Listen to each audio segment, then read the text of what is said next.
everybody. We are out at the Dryland site of a few different experiments that we have comparing ultra-early seeding with winter wheat as well as conventional seeding. So the one Warren, oh, by the way, our cameraman there is Warren, and then behind him, our young recruit Hunter. Pan over to him and try not to break the lens while you're doing it. So okay, why do we like ultra early seeding? We're not promising higher yields necessarily. What we're promising is that we're going to shift the critical growth period of wheat out of July, and the critical growth period starts when it's starting at stem jointing and completing just after flowering. So if you come in closer, you zoom in, Warren, you can see this plot here was seeded using that prescriptive practice, and the target here, the trigger temperature for us was, I told the guys, try and get in around 1 to 3 degrees. That's our sweet spot for ultra early planting, and that, I think Warren said, was February 3rd this past winter.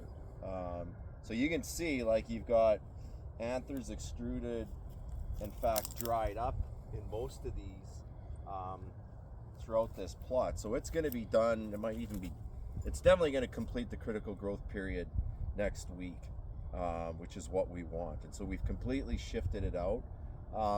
If you pan over, like, then the next comparison is to the 10 roughly seeded 10 degrees, and don't forget, if anyone's saying that's late or whatever, I mean, the optimum used to be reported in old guides as 20 degrees in the top 2 inches, and this is where we're always measuring, in the top 2 inches of soil.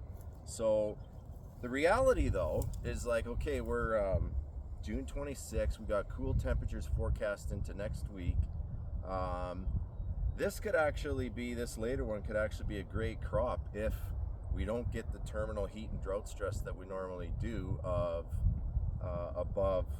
anything above 30 degrees, basically. And you get consecutive days of that, and you'll get a lot of floret abortion, and your seed number will be down, which is, like, obviously one of the most critical yield components. But if it hangs on, who knows? So what we like about this one is that we're done out of the field earlier with our ultra early seeding, and will likely protect yield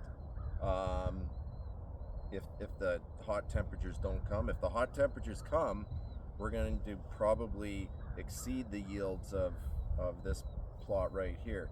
The other part of this experimental design is we're looking at how these will potentially influence greenhouse gas emissions. So the other factor within this experiment is using enhanced efficiency fertilizers coupled with the seeding practices of both ultra early, conventional, and then if you go behind Warren and just pan over to that winter wheat, we're also comparing to winter wheat. And the interest there is, where does ultra early seeding fit between a winter wheat growth habit versus a spring wheat growth habit? Because a lot of the benefits of an ultra early seeding system do mimic winter wheat. And the interesting thing this year was, if for almost everybody, is we had a super dry spring leading up to that first initial rain, which came late in, I guess it was May, right? That saving grace rain we got here on this Dryland site, was that April or May? That was May. May, right. So ideally we would have liked to have been a little bit of a month earlier with that. It looks like our winter wheat is paying more of a price for that. I was a bit worried about the ultra early as well, but the ultra early seems to be looking pretty good considering. So we had a saving grace rain, and then the big rains came after that. The later stuff looks phenomenal as well. It's just, is it going to be able to withstand that heat and drought stress when it comes? So we'll see. It'll be an interesting year.